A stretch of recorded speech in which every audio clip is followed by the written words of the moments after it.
I'm so pleased you could come. I wanted to show you a photo of my mother. Don't she look wonderful?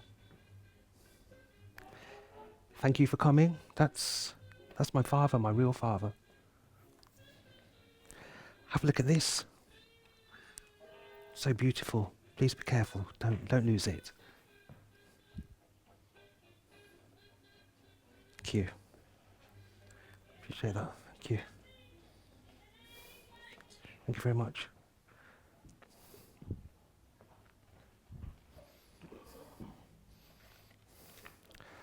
Hello, everyone. I really appreciate you coming. I wanted to show you this. My Auntie Joyce gave me this. She said that my mother gave it to her for safekeeping years ago. She was meant to give it to me when my mum died 5 years ago, but forgot all about it. I had no idea that she kept all this. I'm so glad that she did.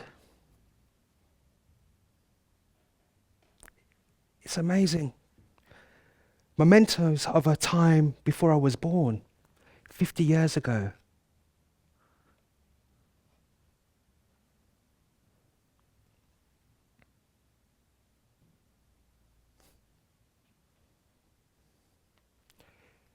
Here she is, Irene. What a stunner. Look at her curly blonde hair and her big blue eyes. I know it's a black and white image, but please use your imagination. You've all seen her before, but admittedly not as young and as beautiful as this. On the back it says March 1944, which means that she would have been 23 then. That was well into the war. But she looks so happy.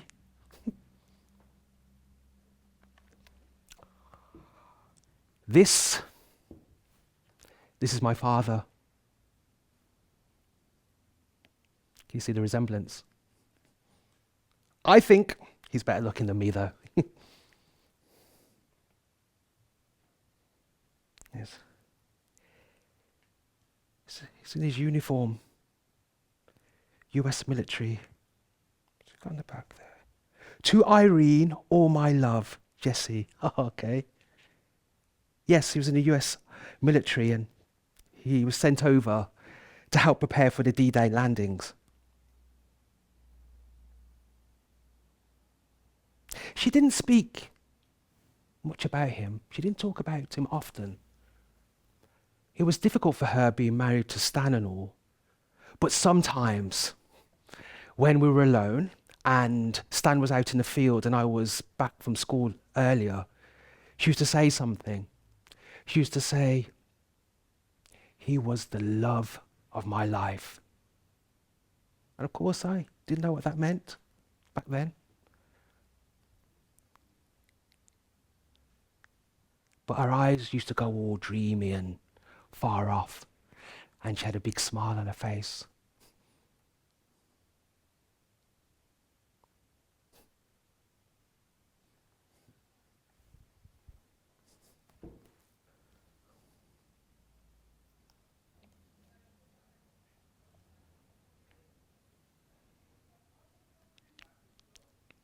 Ah, they look like they're having lots of fun.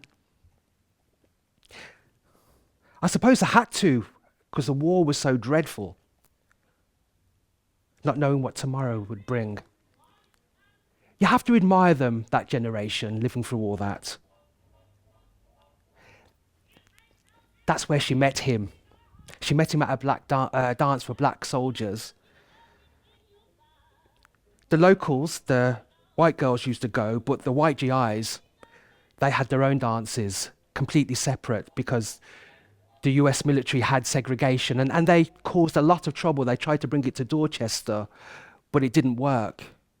My mum said that the black soldiers had better manners, they were so polite and charming, and everybody appreciated them coming to support the war effort. My mum also said that my father had the best manners of all.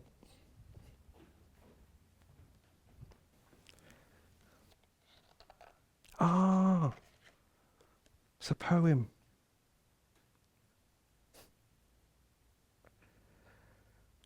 my favourite. I remember my mum used to recite this to me, and I never knew where she got it from, and it makes sense now. It was from him. I'll read it to you. Come, let us roam the night together, singing, I love you. Across the Harlem rooftops, moon is shining, night sky is blue. Stars are great drops of golden dew. In the cabaret, the jazz band's playing, I love you. Come, let us roam the night together, singing. I love it. But it's not Thomas Hardy, which we were meant to learn at school in poetry. I've got nothing against Thomas Hardy, but this is something else.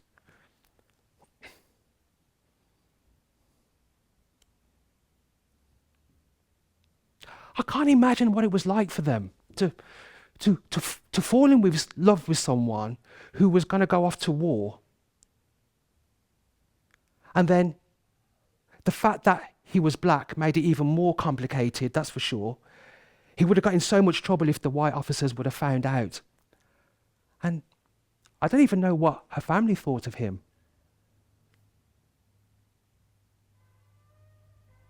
But her sister used to go with her to dances, and they loved the music and the dance, and the Americans had the best music and dance moves. And then you could call it a whirlwind romance. I guess they lived for the moment. They had to.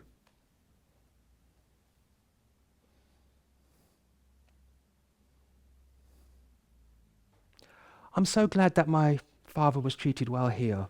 The British sense of fair play meant that Dorchester folk were outraged by the segregation. There was no Jim Crow laws here. Oh no. But what happened when they went home? That was a very different story, I can assure you. Especially for women like my mum left with brown babies. That's what they called us. I never realised how hard it was for my mum to keep me. Other women were pressurised into giving their brown babies away as if they never existed. And they just could give them away. Even my mum's sister tried to get my mum to go away, give birth, and leave me there. But she couldn't do it. I suppose we were a reminder of a different time. And of course, everybody wanted to move on after the war, and we made that impossible.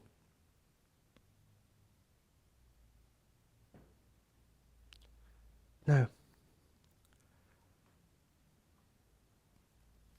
I have so much respect and admiration for my mother refusing to be pushed into giving us away.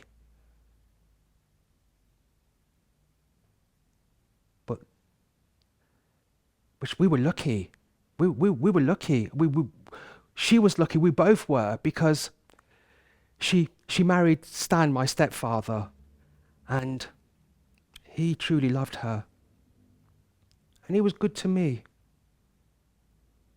But other brown babies like me, they had it really hard, I can tell you. Their fathers, stepfathers, hated them and beat them often for no real reason. And at school, we had to stick together because all the other kids picked on us, calling us darky and nigger, saying their fathers told them not to speak to us. And it got really bad in secondary school. But like I said, I was lucky to have two parents at home who loved me, but neither of them really understood what life was like for me.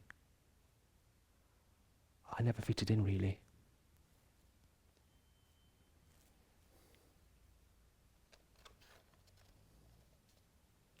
Oh, it's a letter.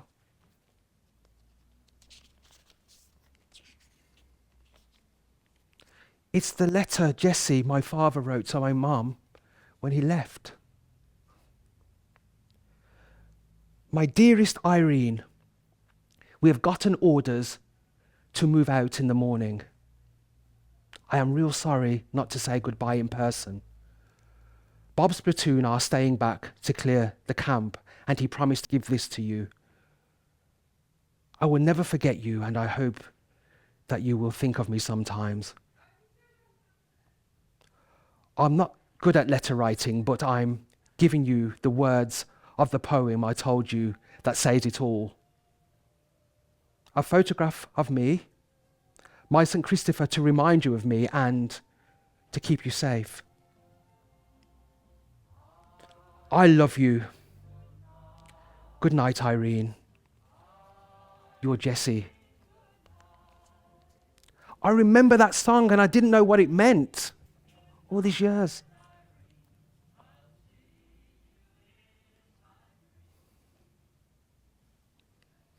Can you imagine that?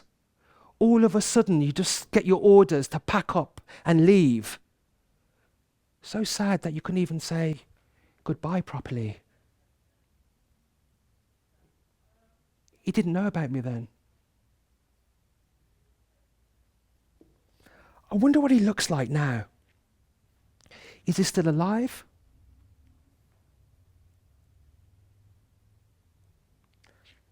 My mum said I look exactly like him. Do you think?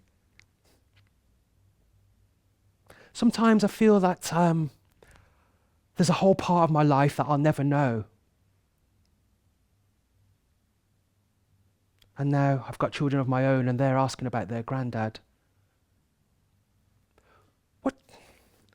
What would you say? What can you say after 50 years of not knowing your father?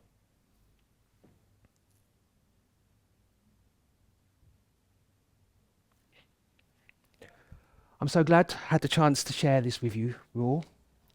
And I can't believe up until a couple of weeks ago, I hadn't even seen my dad, not even a photograph, so that's good, isn't it?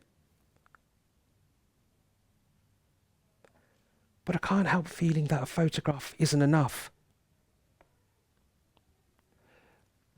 Maybe I should look for him or do some more investigations. I don't know. Or it might be better to let sleeping dogs lie. What do you think?